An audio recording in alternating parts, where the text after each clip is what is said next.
মাছুংখা everyone মই লক্ষ্য পুনৰবাৰ সকলোকে স্বাগতম জনাইছো এডিআৰই 3.0 এক্সামিনেশ্যন যিসকলে দিম বুলি ভাবিছে তেখেতসকলৰ কাৰণে বহুত ডাঙৰ ভাল খবৰ এটা আছে সেই ভাল খবৰটো আপোনালোকৰ সৈতে শ্বেয়াৰ কৰিবলৈ আহিছো আৰু লগতে এই ভিডিঅটো তেখেতসকলৰ কাৰণে যিয়ে সিৰিয়াছ হয় অনলি ফৰ সিৰিয়াছ ক্যান্ডিডেট যিসকলে সঁচাকে ভাবিছে যে এডিআৰই 3.0 এক্সামটো ক্লিয়াৰ কৰি চাকৰি ল'ব লাগিব তো তেখেতসকলৰ কাৰণে হয় আসলতে আৰু যেতিয়া আপোনালোকে এক্সামিনেশ্যন এটা স্পেশালি কম্পিটিটিভ এক্সামিনেশ্যন এটা যেতিয়া আপুনি ক্ৰেক কৰিম বুলি ভাবে তো এতিয়া এটা দীঘলীয়া যাত্ৰা হয় আসলতে যিসকলে এক্সামিনেশ্যন ক্লিয়াৰ কৰিছে তেখেতসকলক আপোনালোকে সুধিব তেখেতসকলে ইয়াৰ আগত এডিআৰই 1 দিছে বহুতে ডিএছএছ এক্সামিনেশ্যন দিছে আসাম পুলিচ এসআই দিছে বা এপিএসসি এক্সামিনেশ্যন দিছে তো তেখেতসকলক বহুত কেটা এক্সামিনেশ্যনৰ কাৰণে প্ৰিপাৰেচন কৰি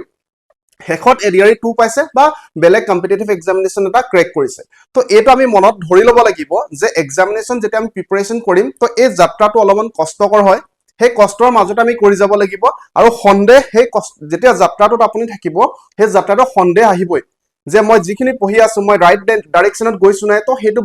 ধাৰণা আহাটো একেবাৰে নৰমাল হয় তো সেই ধাৰণাটো আমাৰ আহিব তো তাৰ মাজতে আমি কৰি যাব লাগিব সো মই কথাটো আসলতে এটো ক'ব বিচাৰিছো যে এই ভিডিওটো মাত্ৰ সিৰিয়াছ ক্যান্ডিডেট সকলৰ কাৰণে হয় অন্যথা যদি আপুনি সিৰিয়াছ ক্যান্ডিডেট হয় তেতিয়া আপুনি এই ভিডিওটো চাব পাৰিব এতিয়া বহুতৰ কোৱেশ্চন থাকে প্ৰশ্ন থাকে যেতিয়া আমি প্ৰিপাৰেচনটা ষ্টাৰ্ট কৰো যেতিয়া আমি প্ৰস্তুতি আৰম্ভ কৰো মই এডিআৰই 3.0 ৰ কাৰণে স্পেশালি কৈ আছো বৰ্তমান যে তেতিয়া আমি আসলতে কোৰ পৰা পঢ়িম ডাইৰেক্ট প্ৰশ্ন সকলোৰে যে কোৰ পৰা পঢ়িম কেনেকৈ পঢ়িম মই যদি আপোনালোক এনেকুৱা এটা সোৰ্সৰ কথা কওঁ ধৰক যিসকলে এক্সামিনেশ্যন বৰ্তমান ক্লিয়াৰ কৰিছে ৰিসেন্টলি এডিআৰই 2.0 ৰ এক্সামিনেশ্যন যিসকলে ক্লিয়াৰ কৰিছে 4-5 জন ক্যান্ডিডেট যদিহে আপোনালোকে যিসকলে তেখেতসকলে নোটস বনালে তেখেতসকলে অলৰেডি বিভিন্ন ধৰণৰ বুকছৰ পৰা ভাল বুকৰ পৰা নোট বনালে বহুত কেটা পেইড কোৰ্সৰ পৰা তেখেতসকলে নোটস বনালে দুটা তিনটা পেইড কোৰ্স লৈছে কাৰণ এডিআৰই 1 টো তেখেতসকলে প্ৰিপাৰেচন কৰিছিলে সো তেনেকে তেখেতসকলে বহুত কেটা বুকৰ পৰা বহুত কেটা কোৰ্সৰ পৰা লগতে বিভিন্ন ধৰণৰ ভাল ইউটিউব চেনেলৰ পৰা তেখেতসকলে নোটস বনায় তেখেতসকলৰ নোটসটো ধুনিয়াকে তেখেতসকলে লিখিলে সেই নোটসৰ পৰা পঢ়ি পিনি তেখেতসকলে বৰ্তমান চৰকাৰী চাকৰি লাভ কৰিবলৈ সক্ষম হ'ল যদিহে মই আপোনালোকক কওঁ যে আপোনালোকৰ সেই গুটেই যিমানখিনি নোটস আছিল সেই নোটসখিনি যদি আপোনালোকে পাই যায় একেলগে হেতু সিস্টেমেটিককে আৰু লগতে সেই নোটস বিলাক এক্সপ্লেনেশনৰ হৈতে মানে যোৱাবাৰ তেখেতসকলে এক্সামিনেশ্যন ক্ৰেক কৰিবলে যিখিনি ধৰক নিজৰ নোটস আছিল এই নোটসৰ পৰা যিখিনি অলৰেডি পঢ়িলে যদিহে সেই নোটসখিনি আৰু ভালকে তেখেতসকলে ক্লাছ আকাৰে ক্লাছ ৰূপে যদি আপোনালোক প্ৰভাইড কৰি দিয়ে গুটেইখিনি অল সিলেবাস যদি আপোনালোক প্ৰভাইড কৰি দিয়ে কেনেকুৱা হ'ব তাৰ মানে আপোনালোকে এটা সোৰ্সতে তাৰ মানে আপোনালোকে এটা সোৰ্সতে বহুত কেইখন বুকছৰ পৰা অল 15-20 খন বুকছৰ পৰা নোটস বনোৱা হৈ যাব আপোনালোকৰ যদিহে তেখেতসকলে গুটেই নোটস বিলাক আপোনালোক প্ৰভাইড কৰে ক্লাছৰ হৈতে ধুনিয়াকে বুজাই পিনি ট্ৰিক্সৰ হৈতে লগতে কনসেপ্টটো ক্লিয়াৰ কৰি দিয়ে তেতিয়া আপোনালোকে অলৰেডি 15-20 খন বুকৰ পৰা কভাৰ কৰা নিচিনা হৈ যাব তো এনেকুৱা এটা সোৰ্সৰ কথা মই আপোনাক ক'ব বিচাৰিছো সোৰ্স মানে কি হয় যেতিয়া আমি এডিআৰই 2.0 ৰ কাৰণে প্ৰিপাৰেচন কৰি আছিলো তেতিয়া ইমান হাজাৰ জনে মোক প্ৰশ্ন কৰিছিলে যে সকলোৱে পেইড কোৰ্স লঞ্চ কৰে ফুল কোৰ্স লঞ্চ কৰে আপুনি কিয় ফুল কোৰ্স এটা লঞ্চ নকৰে বুলি বহুতে মোক প্ৰশ্ন কৰি আছিল তো তেতিয়া মই সকলোকে কৈছিলো যে ফুল কোৰ্স এটা লঞ্চ কৰাৰ লগত বহুত ৰেসপন্সিবিলিটি আহি যায় আসলতে তো এনে যেতিয়া নোটিফিকেশন এটা আহে বা যেতিয়া এটা কোৰ্সৰ যেতিয়া এটা এক্সামিনেশ্যনৰ কথা আহে বহুতে লগালকে যেতিয়া কথাটো আহে তেতিয়া কোৰ্স এটা লঞ্চ কৰি দিব পাৰে বা আমিও লঞ্চ কৰি দিব পাৰো কিন্তু যদিহে হেতু এটা কোৱালিটি কন্টেন্ট আমি প্ৰভাইড কৰিব নোৱাৰো যদি সেই কমিটমেন্টটো মই দিব নোৱাৰো আসলতে সেই জেনুইননেছৰ হৈতে যদি মই কমিটমেন্টটো আপোনালোকক দিব নোৱাৰো তেতিয়া মই আসলতে কোৰ্স এটা বনাই ভাল নাপাও কাৰণ যেটো কোৰ্স মই বনাম হেতু আপোনালোকৰ লাভ হ'ব লাগিব তো হেতু কাৰণে এইবাৰো যেতিয়া এডিআৰ 2.0 হৈ গল আমাৰ মেথছৰ কোৰ্সটো গ্ৰেন্ড সাকসেসফুল হ'ল তো আপোনালোক ফিডবেক সমূহ অলৰেডি চাব পাৰিছে বহুতবাৰ মই কৈছো ফিডবেকৰ বিষয়ে গতিকে আজি মই ফিডবেকৰ বিষয়ে ক'বলৈ নাযাও আপুনি লকছটক এপ্লিকেশনটোৰ তলত চাব পাৰিব ফিডবেক সমূহ তো বহুতে আমাৰ ৰিকুৱেষ্ট কৰি আছিল যে ফুল কোৰ্স এটা আমাৰ পৰা লাগে তো হেতু কাৰণে তো মই বহুত কেইজন ক্যান্ডিডেটৰ হৈতে যিসকলে এডিআৰই 2 ক্লিয়াৰ কৰিলে তেনেকুৱা বহুত কেইজন ক্যান্ডিডেটৰ হৈতে মই কথা পাতিলো তেখেতসকলৰ হৈতে কথা পাতি যিসকলে স্পেশালি জিকে সেকশনত স্ট্ৰং হয় জিএস পাৰ্টত স্ট্ৰং হয় তেখেতসকলক বাছি উলিয়ালো তেখেতসকলৰ পৰা বহুত কেটা ডেমো বিচাৰিলো যে তেখেতসকলে ক্লাছত পঢ়াব পাৰিবনে নোৱাৰে তো তেনেকে মই কেইবাজনো ক্যান্ডিডেট সিলেক্ট কৰি পিনি মই তেখেতসকলক ক'লো যে আপোনালোকে এনেকুৱাকে আমাক নোটস প্ৰভাইড কৰিব লাগিব এনেকুৱাকে ক্লাसेস প্ৰভাইড কৰিব লাগিব যাতে ক্যান্ডিডেট এজনে এটা সিঙ্গল কোৱেশ্চন এক্সট্ৰাকে চাব নালাগে তো তেনেকে কম্বিনেশন কৰি পিনি আমি এটা ফুল কোৰ্স লঞ্চ কৰিছো সো এই ফুল কোৰ্সটো আজি আমাৰ লঞ্চ কৰা হৈছে আপোনালোকে লকছটক এপ্লিকেশনটো ডাউনলোড কৰি কোৰ্সটো ল'ব পাৰিব কোৰ্সৰ মূল্য একেবাৰে মিনিমাম ৰখা হৈছে এই কোৰ্সত কি পাব মই কৈ দিছো প্ৰথম কথা মেথছৰ গুটেখিনি ইয়াত পাই যাব মেথছৰ যিমানখিনি আছে মেথছৰ ইয়াৰ বাহিৰে এটা সিঙ্গল কোৱেশ্চন আপোনালোকে এক্সট্ৰাকে চাব নালাগে মেইনকে মেথছৰ কথা কিয় কৈছো কাৰণ মেথছত সকলোৱে প্ৰবলেম হয় এতিয়া কৰি থাকিলেও এতিয়া আপুনি কৰি থাকিব পাৰিব কিন্তু এক্সামত আপুনি প্ৰশ্নবিলাক যেতিয়া চোৱা যায় তেতিয়া গোটেই এই ব্ৰেইনটোৱে কাম নকৰা হৈছে তো সেইটো সময়তো যাতে মেথছখিনি কৰিব পাৰে কেনেকৈ কৰিব পাৰিব মক টেষ্টৰ সৈতে গোটেইখিনি আপোনালোকে প্ৰভাইড কৰি দিম আমি এটা সিঙ্গল কোৱেশ্চন মই পুনৰবাৰ কৈছো ডাঠি পিনি কৈছো এটা সিঙ্গল কোৱেশ্চন আপোনালোকে এক্সট্ৰাকে চাব নালাগে তেনেকৈ গোটেই মেথছখিনি আমি প্ৰভাইড কৰিম আৰু বহুতো ক্লাছ আহিব তো মেথছৰ গোটেইখিনি মই নিজে ক্লাছ কৰিম বেলেগ টিচাৰ নহয় মেথছৰ গোটেইখিনি মই প্ৰভাইড কৰিম ৰিজনিঙৰ গোটেইখিনি A to Z ৰিজনিং যিমান আছে গোটেইখিনি লাষ্টত প্ৰেক্টিছ সেশনো আমি প্ৰভাইড কৰিম মক টেষ্ট আমি প্ৰভাইড কৰিম তো ৰিজনিঙৰ গোটেইখিনি মই নিজে কভাৰ কৰি দিম ইংলিশ গ্ৰামাৰৰ ওপৰত বহুতৰ প্ৰবলেম হৈ থাকে তো ইংলিশৰ আমি কোৰ্স এটা অলৰেডি লঞ্চ কৰিছিলো তো ইংলিশ কোৰ্সটো আপোনালোকে ইয়াত পাই যাব গোটেইখিনি ইংলিশৰ গোটেইখিনি ইয়াত পাই যাব আমাৰ আৰু বহুতো ক্লাছ আহিব বাকি আছে অলপমান আমি বৰ্তমান স্লোকে গৈছিলো কিন্তু আমি পুনৰবাৰ স্পিডটো বঢ়াই দিম অলৰেডি বহুত কেটা ক্লাছ আমি দিছো তো ইংলিশ কোৰ্সৰ গোটেইখিনি মই প্ৰভাইড কৰি দিম ম্যাথছ ইংলিশ ৰিজনিং এটা সিঙ্গল কোৱেশ্চন এক্সট্ৰাকে চাব নালাগে গোটেইখিনি মই প্ৰভাইড কৰি দিম এটা জিকে কাৰণে মই প্ৰায় 4-5 জন টিচাৰৰ সৈতে কথা পাতি আছো অনলি জিকে সাবজেক্টৰ কাৰণে 4-5 জন টিচাৰৰ সৈতে কিয় কথা পাতি আছো মই কৈ দিছো আপোনালোকক যদিহে ইন্ডিয়ান পলিটি সাবজেক্টটো আছে তো ইন্ডিয়ান পলিটি সাবজেক্টটো মই দুজন টিচাৰৰ পৰা কভাৰ কৰিম দুইজনে এক্সামিনেশন ক্লিয়াৰ কৰিছে একোজন টিচাৰে বহুত কেটা এক্সামিনেশন ক্লিয়াৰ কৰিছে এডিআৰই 2.0 ৰ গ্ৰেজুৱেচন আৰু হায়াৰ সেকেন্ডাৰী লেভেলৰ পোষ্ট ক্লিয়াৰ কৰিছে আসাম পুলিচ এসআই ক্লিয়াৰ কৰিছে গ্ৰেজুৱেট টিচাৰ পোষ্টটো ক্লিয়াৰ কৰিছে পোষ্ট গ্ৰেজুৱেট টিচাৰ পোষ্টটো ক্লিয়াৰ কৰিছে তো তেনেকুৱা ধৰণৰ কেণ্ডিডেট বিলাক বাছি লোৱা হৈছে তো তেখেতসকলে জিকে টো প্ৰভাইড কৰিব পুনৰবাৰ কৈছো সো জিকে কাৰণে এটা সাবজেক্টৰ কাৰণে মই দুটা টিচাৰ আপোনালোকক প্ৰভাইড কৰিম যাতে যদি আপোনালোকে এজনৰ বেয়া পায় এজনৰ পৰা আপোনালোকে চাব পাৰে এজনৰ বেয়া পায় এজনৰ পৰা চাব পাৰে বেয়া কোনোটো নহয় গোটেইবিলাক কোৱালিটি নোটছ হ'ব কিন্তু সকলোৱে পঢ়াৰ ধৰণটো বেলেগ বেলেগ হয় হেতু কাৰণে এটা সাবজেক্টৰ কাৰণে দুজনকে টিচাৰ পাব আৰু হেখত আমি যেটা টপিক ওয়াইজ পঢ়ি যাম টপিক ওয়াইজ পঢ়ি যোৱাৰ পিছত আমি এমসিকিউ সিৰিজও কৰিম মানে একোখন বুকৰ পৰা টপ আমি এমসিকিউ বিলাক লম ধৰক আসামৰ যদি আমি শৈলেন বৈশ্যচাৰৰ বুকখন লওঁ তাৰ পৰা আমি একদম সিলেক্টিভ যিবিলাক কোৱেশ্চন আছে টপ কোৱেশ্চন লগতে বেলেগ ভেৰিয়াছ সোৰ্সৰ বিভিন্ন ধৰণৰ সোৰ্সৰ পৰা বেলেগ টপ কোৱেশ্চন বিলাক আমি লম আৰু হেইবিলাকো আপোনালোকক প্ৰেক্টিস কৰাই দিম হেখৰ ফালে তো এনেকুৱা জবৰদস্ত কোৰ্স হ'ব মই এটো আপোনাক গ্যাৰান্টি দি পিনি কৈছো যে আৰু মোৰ লক্ষ্যটো এটো হ'ব যে যি সকলে কোৰ্স পাৰচেজ কৰে সকলোকে যাতে সিলেকশন দিব পাৰো ৰিটেন এক্সামিনেশন যাতে ক্লিয়াৰ হয় এতিয়া বহুতৰ এনেকুৱা ধাৰণা থাকে যেতিয়া ৰিটেন এক্সামিনেশনৰ কাট অফটো ধৰক 115 গৈছে বা 110 গৈছে যদি আপুনি এক্সামিনেশনত 105 স্কোৰ কৰিলে বা 108 স্কোৰ কৰিলে আপুনি 2 মাৰ্ক বা 5 মাৰ্কৰ কাৰণে মাত্ৰ থাকি গৈছো তেনেকে লক্ষ্য নকৰিব কাৰণ যদি কাট অফটো জেনে তেনে ক্লিয়াৰ হয় তেতিয়া আমি এক্সাম ফাইনাল ৰিজাল্টত মেৰিট লিষ্টত ফাইনাল যেতিয়া আমি চাকৰি মেৰিট লিষ্টত আমাৰ নামটো নাহিব পাৰে সেইকাৰণে কাট অফৰ পৰা এটলিষ্ট আমি যাতে 10 মাৰ্ক এটা এক্সট্ৰাকে পাও হেতু আমাৰ টাৰ্গেটটো হ'ব লাগে তো তেনেকে গুটেখিনি প্ৰভাইড কৰা হ'ব আসলতে আৰু ফিজটো আমি একেবাৰে মিনিমাম ৰাখিছো আৰু এটা কথা এখিনতে কম যে আপোনালোকে অলৰেডি যি সকলে এক্সামিনেশন ক্ৰেক কৰিছে তেখেতসকলৰ গোটেই নোটছ বিলাকো পাই যাব লগতে বিভিন্ন ধৰণৰ বুকৰ পৰা ধৰক মেথছ টু মই এটো কাৰণে एग्जांपल দিও যে মেথছ টু মই যেহেতু কভাৰ কৰি থাকো এটো এসএসসি কিৰণ পাবলিকেশনৰ মেথছ ইয়াৰ পৰা সিলেক্টিভ কোৱেশ্চন বিলাক আপোনালোকে পাই যাব মেথছৰ যোনটো আৰএছ আগৰৱাল বুক আছে কোয়ান্টিটেটিভ এপ্টিটিউড বুলি মই বুকখন এবাৰ দেখাই দিছো আপোনালোকক ধৰ ইয়াৰ পৰা চক তো ইয়াৰ পৰা আপোনালোকে নোটছ বিলাক পাই যাব সিলেক্টিভ কোৱেশ্চন বিলাক তো এনেকে জিকে কাৰণ বিভিন্ন ধৰণৰ ভাল কিতাপৰ পৰা নোটছ বিলাক আপোনালোকে পাই যাব তাৰ মানে এটা কোৰ্স আপোনালোকে যদি কিনে তাৰ পৰা আপোনালোকে প্ৰায় 15-20 খন কিতাপ কিনি লোৱা নিচিনা হ'ব তো এখন বুক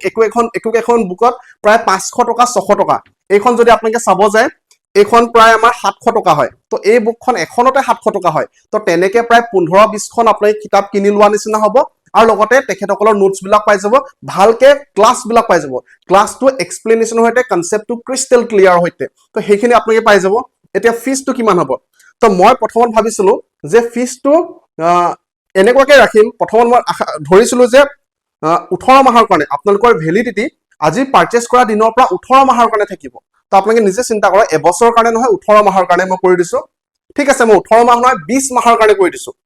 20 মাহৰ কাৰণে আপোনালোকে পাব এবছৰ মানে 2 বছৰৰ ওচৰা-ওচৰিলৈকে আপোনালোকে ভ্যালিডিটি পাব প্ৰথম কথা মানে এক্সামিনেশন তেতিয়ালৈকে হৈ যাব 20 মাহ মই আপোনালোকক দিছো তাৰ নেক্সট কথা ফিজটো কিমান হ'ব প্ৰথমত ভাবিলো যেহেতু ফুল কোৰ্স হয় গুটেখিনি ইয়াতে পাই যাব ইয়াৰ বাহিৰে একো বেলেগকে সোৱাৰ প্ৰয়োজন নাই কিতাপ এখনো কিনাৰ প্ৰয়োজন নাই তো প্ৰথমত ভাবিছিলো যে 2500 ফিজ কোৰ্সৰ ফিজটো 2500 হ'ব 2499 কিন্তু যি সকলে আজি নেক্সট হলিলৈকে এটা ডিসকাউন্ট দিয়া হৈছে তো হলিলৈকে যি সকলে পাৰচেজ কৰিব তেখেতসকলে মাত্ৰ 1349 1350 টকাত কোৰ্সটো ল'ব পাৰিব ফুল কোৰ্স 1350 টকাত এতিয়া বহুতে ক'ব আপোনাৰ পৰা অলৰেডি আমি ম্যাথছ আৰু ইংলিছৰ কোৰ্স লৈছো বহুতে মোক ক'ব ম্যাথছ ইংলিছ কোৰ্স লৈছো সো যিসকলে আমাৰ ম্যাথছ আৰু ইংলিছৰ কোৰ্স পাৰচেজ কৰিছে তেখেতসকলে ডিসকাউন্ট পাব তেখেতসকলে মাত্ৰ 749ত ফুল কোৰ্সটো ল'ব পাৰিব যিসকলে ম্যাথছ আৰু ইংলিছৰ কোৰ্স লৈছে এই হলিলৈকে 749 হ'ব তাৰ পিছত বাঢ়ি যাব ফুল কোৰ্সটো তাৰ পিছত 2500 টকা হৈ যাব 2499 একে ধৰণে 2499 নাৰাখো সকে মই অলপমান ডিসকাউন্ট কৰি দিম কিন্তু 1349 ত নাপাব হলিৰ পিছত অলপমান মই ডিসকাউন্ট কৰি দিম 2499 তকে কিন্তু ফুল কোৰ্সটো এতিয়া 1349 ল'ব পাৰিব 1349 টকাত আৰু যদিহে আপোনালোকে ম্যাথছ আৰু ইংলিছৰ কোৰ্স অলৰেডি পাৰচেজ কৰিছে আপোনালোকে ওপৰত 1349 শো কৰিব ভিতৰত যাব তাত কুপন কোড এটা পাই যাব সো আপোনালোকে 749 ল'ব পাৰিব এটা ইয়াৰ কি আপোনালোকে ইয়াৰ পৰা ফায়দা পাব হেতু মই কৈ দিছো আপোনালোকক যে ধৰক আপোনালোকৰ কোৰ্সটো যিসকল আমাৰ ম্যাথছ আৰু ইংলিছৰ কোৰ্স অলৰেডি লৈছে কিছুমানৰ মাত্ৰ 5 মাহে আছে ভ্যালিডিটি শেষ হ'বলে 5 মাহৰ পিছত কোৰ্সটো চাব নোৱাৰা হৈ যাব কিছুমানৰ 4 মাহ আছে কিছুমানৰ 3 মাহ আছে তো যেতিয়া আপোনালোকে এই কোৰ্সলৈ শিফট হৈ যাব যেতিয়া ফুল কোৰ্সলৈ শিফট হৈ যাব আজিৰ পৰা 20 মাহৰ কাৰণে ম্যাথছৰ গুটেখিনি আপোনালোকে পাই গল আজিৰ পৰা 20 মাহৰ কাৰণে ইংলিছৰ গুটেখিনি আপোনালোকে পাই গল আজিৰ পৰা 20 মাহৰ কাৰণে ৰিজনিং পাই যাব জিকে পাই যাব তো গুটেখিনি আপোনালোকে পাই যাব সো একেবাৰে মিনিমাম ৰখা হৈছে এটা বহুতে ক'ব কোৰ্সৰ ফিসটো বেছি হৈছে নেকি কোৰ্সৰ ফিসটো বেছি হৈছে নেকি যদি মই ক'বলৈ যাও এমাহত মাত্ৰ 67 কে লোৱা হৈছে 1349 to 1350 টকাটো এমাহত মাত্ৰ 67 আপুনি কল্পনা কৰি চাওক যদি ক্লাস 6 ৰ ষ্টুডেন্ট এটা বা ক্লাস 10 ৰ মই 10 ৰ কথা কৈছো যেহেতু আমি মেট্ৰিক দিও 10 তো যদি আমি মেট্ৰিক পৰীক্ষা দিওতে যদি আমি টিউচন কৰিব কৈছিলো তেতিয়াও আমি মাহেকত 300 400 টকা আমাৰ দিনতে দিছিলো তো এতিয়াতো 500 টকা হয় এমাহত 500 টকা টিউচনৰ ফিস হয় বৰ্তমান এমাহৰ কথা কৈছো আৰু আমি দি আছো আপোনালোকক 20 মাহৰ কাৰণে মাত্ৰ 1349 ত ম্যাথছ ইংলিছ যিসকলে লৈছে তেখেতসকলটো 749 ত ল'ব পাৰিব যিসকলে ভ্যালিডিটি শেষ হ'বলৈ হৈছে বা 4 মাহ 5 মাহ আছে তেখেতসকলে নেক্সট 20 মাহৰ কাৰণে পাই যাব তো আপোনালোকে নিজে ডিসাইড কৰি লওক ইয়াত গুটেখিনি আমি প্ৰভাইড কৰি দিম আৰু এটা কমিটমেন্ট এটো কথা কোনে মই মনৰ পৰা কৈছো ভিতৰ পৰা কৈছো এইফালে চক যেতিয়া লক্ষ্য টকা এটা কোৰ্স লঞ্চ কৰে ভিতৰৰ পৰা কৈছো মনৰ পৰা কৈছো ফিল কৰি কৈছো যেতিয়া লক্ষ্য টকা এটা কোৰ্স লঞ্চ কৰে নিজৰ সম্পূৰ্ণ ডিপনি লঞ্চ কৰে মোৰ দেন 100% ডিপনি লঞ্চ কৰা হয় হে জেনুইননেছটো আমাৰ আছে আসলতে আমাৰ ম্যাথছ কোৰ্সটো যোৱাবাৰ হেতু সকলে ৰিজাল্ট পালে যিসকলে আমাৰ পৰা কোৰ্স লৈছিলে আপোনালোকে যিকোনো ষ্টুডেন্টক খুদিব পাৰিব যিসকলে আমাৰ পৰা পঢ়িছিলে এক্সামিনেশন ক্ৰেক কৰিবলৈ সক্ষম হৈছিলে তো হে জেনুইননেছত কৈছো এইবাৰ যদি আমি ফুল কোৰ্স লঞ্চ কৰিছো এনেকুৱা ফুল কোৰ্স লঞ্চ কৰিছো নহলে মইতো ইচ্ছা কৰিলে যোৱাবাৰ এডিআৰই 2 টো লঞ্চ কৰিব পাৰো এডিআৰই 1 টো লঞ্চ কৰিব পাৰো ফুল কোৰ্স এটা কেজনমান লোকক হায়াৰ কৰি পিনি কিন্তু মই তেনেকে কৰা নাই সেলেক্টিভ বহুত সেলেক্ট কৰি এতিয়া লঞ্চ কৰিছো আসলতে গুটেখিনি ইমান সিস্টেমেটিক তেখেতসকলে প্ৰভাইড কৰিব মাত্ৰ আপোনালোকে ক্লাছটো কৰিব লাগে ক্লাছৰ পৰা নোট ডাউন কৰিব লাগে আৰু প্ৰেক্টিস আৰু ৰিভিজন কৰিব লাগে ইয়াত আমি গুটেখিনি প্ৰভাইড কৰি দিম সো ফুল কোৰ্সটো 1349 আপোনালোকে ল'ব পাৰিব কেনেকে ল'ব পাৰিব প্লে ষ্টৰত যাব প্লে ষ্টৰ ইফালে সাইডত লাগি আছে যাও লক্ষ্যটক এপ্লিকেশন প্লে ষ্টৰৰ পৰা ডাউনলোড কৰি লওক তাতে ইউজ আনাদাৰ মেথড বুলি এটা অপচন পাব WhatsApp লগইন নকৰিব ইউজ আনাদাৰ মেথডত ক্লিক কৰি নিজৰ ফোন নম্বৰ দি লগইন কৰক একেবাৰে তলত চাব ষ্টৰ বুলি এটা সেকশন আছে একেবাৰে তলত ষ্টৰ বুলি সেকশন আছে ষ্টৰত ক্লিক কৰিব তাতে এডিআৰই ফুল কোৰ্স দেখা পাব তাৰ পৰা আপোনালোকে পাৰচেজ কৰিব পাৰিব সো এটো আসলে ভাল খবৰ কিয় মই কৈছো ভাল খবৰ কিয় হয় এটো কাৰণ যেতিয়া আপনি এক্সামিনেশন এটা প্ৰিপাৰেচন কৰিবলৈ প্ৰস্তুতি কৰিবলৈ যেতিয়া লাগে আপোনালোকৰ ওচৰত এটা ভাল সোৰ্স নাথাকে ভাল উৎস নাথাকে কোৰ পৰা পঢ়িম বুলি তেতিয়া লাগে জোৰটোৰ পৰা মিক্স কে পঢ়ি থাকিলে আপোনালোকে এক্সামিনেশন কেতিয়াও ক্ৰেক কৰিব নোৱাৰে এক্সামিনেশন ক্ৰেক কৰা যিসকল সিৰিয়াস ক্যান্ডিডেট হয় তেখেতসকলক কৈছো এক্সামিনেশন ক্ৰেক কৰা ষ্টুডেন্ট আৰু এক্সামিনেশন ক্ৰেক নকৰা ষ্টুডেন্টৰ মাজত আকাশ পাতাল পাৰ্থক্য নাথাকে মানে একদম 50 মাৰ্ক 60 মাৰ্কৰ পাৰ্থক্য নাথাকে পাৰ্থক্য থাকিব 10 মাৰ্ক 15 মাৰ্কৰ যিসকলে এক্সামিনেশন ক্ৰেক কৰে চাকৰি পায় চাকৰি নোপোৱাৰ মাজত মাত্ৰ 10-15 মাৰ্ক এটা পাৰ্থক্য থাকে সো হে 10-15 মাৰ্ক এক্সট্ৰা কে আনিবলৈ অলপমান কষ্ট কৰিবলগীয়া হয় অন্যথাটো ইউটিউবৰ পৰা জোৰটোৰ পৰা কেটামান ভিডিও চাই পিনো স্কোৰ কৰিব পাৰিব কিন্তু হে চাকৰি পোৱা সমান স্কোৰ কৰিবলৈ যদি 10-15 মাৰ্ক এক্সট্ৰা পাবলৈ তো হে পাবলৈ কিন্তু বহুত বেছি কষ্ট কৰিবলগীয়া হয় বাকি আপোনালোকে 100 মাৰ্ক স্কোৰ কৰিবলৈ 105 মাৰ্ক স্কোৰ কৰিবলৈ তো হেডখৰ লাগে ইউটিউবৰ পৰা বা জোৰটোৰ পৰা চাই পিনি পাৰি কিন্তু এক্সট্ৰা কে যেটো মাৰ্ক স্কোৰ কৰিব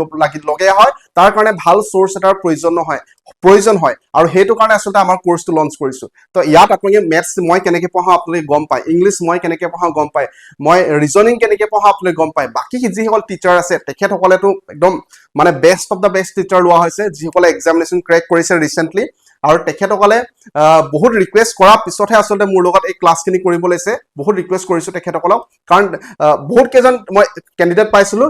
তেখেতসকলৰ পৰা কেইটামান মাত্ৰ চেলেক্ট কৰিবলগীয়া আছে আৰু চেলেক্ট কৰাখিনি বহুত ৰিকুৱেষ্ট কৰিছোঁ যে আপুনি এই ছাবজেক্টটো ভালকৈ কভাৰ কৰি দিয়ক আৰু তেখেতসকলৰ পৰা ডেমো ক্লাছ লোৱাৰ পিছতে চিলেকশ্যন কৰিছোঁ চ' এইখিনি আছিলে হোলীলৈকে ডিছকাউণ্টটো আছে আৰু বা যিসকলে ভাবে যে আমাৰ মেথছৰ কোৰ্চটো অকল সিংগল মেথছ কোৰ্চ ল'ম সিংগল ইংলিছ কোৰ্চ ল'ম তেখেতসকলেও কোৰ্চটো ল'ব পাৰিব তেখেতসকলৰ কাৰণেও ডিছকাউণ্টৰ ব্যৱস্থা কৰা হৈছে গোটেইখিনি এবাৰ আপোনালোকে আমাৰ লক্ষ্যক এপ্লিকেশ্যনত গৈ চাব পাৰিব মাত্ৰ হোলীলৈকে ডিছকাউণ্ট আছিলে আৰু এটা কথা যেতিয়া নটিফিকেশ্যন আহিব তেতিয়াতো সকলোৱে পঢ়িব নটিফিকেশ্যন অহাৰ পিছত সকলো কেণ্ডিডেটে পঢ়িব তো আপোনাৰ সেই চিৰিয়াছনেছটো লাগিব আপোনাক সেই ডিচিপ্লিনটো লাগিব যে এতিয়াৰ পৰা ডেইলি আপুনি 4-5 ঘণ্টা পঢ়িব এতিয়াৰ পৰা 10-12 ঘণ্টা নপঢ়িব এতিয়াৰ পৰা মাত্ৰ 4-5 ঘণ্টা টাৰ্গেট কৰক 4-5 ঘণ্টা পঢ়াৰ সেই ডিচিপ্লিনটো লাগিব আচলতে কাৰণ যেতিয়া ৰিজাল্ট দিয়ে যেতিয়া চাকৰি পোৱা দেখে আপুনি নিজৰ চিনাকি বন্ধু বান্ধৱী বা নিউজত তেতিয়া সকলোৰে পঢ়িব মন যায় কিন্তু আচলতে পঢ়িব লাগিব তেতিয়া যেতিয়া আপোনাৰ বৰ লাগিব যেতিয়া মন নাযায় পঢ়িবলৈ যেতিয়া এই সময়কণ যেতিয়া নটিফিকেশ্যন নাহে তেতিয়া পঢ়াটোহে আচল হয় আৰু যিয়ে এই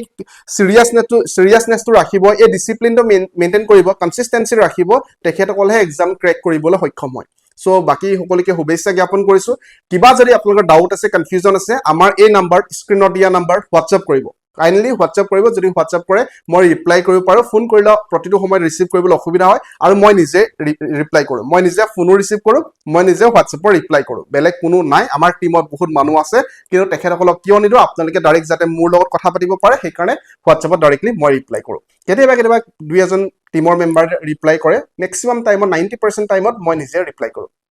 তো এইখিনি আছিলে ভাল খবৰ তো আপোনালোকে কোৰ্চটো ল'ব পাৰিব ফুল কোৰ্চ পুনৰবাৰ কৈছোঁ লক্ষ্য টকাত ফুল কোৰ্চ আছে লৈ লওক ধন্যবাদ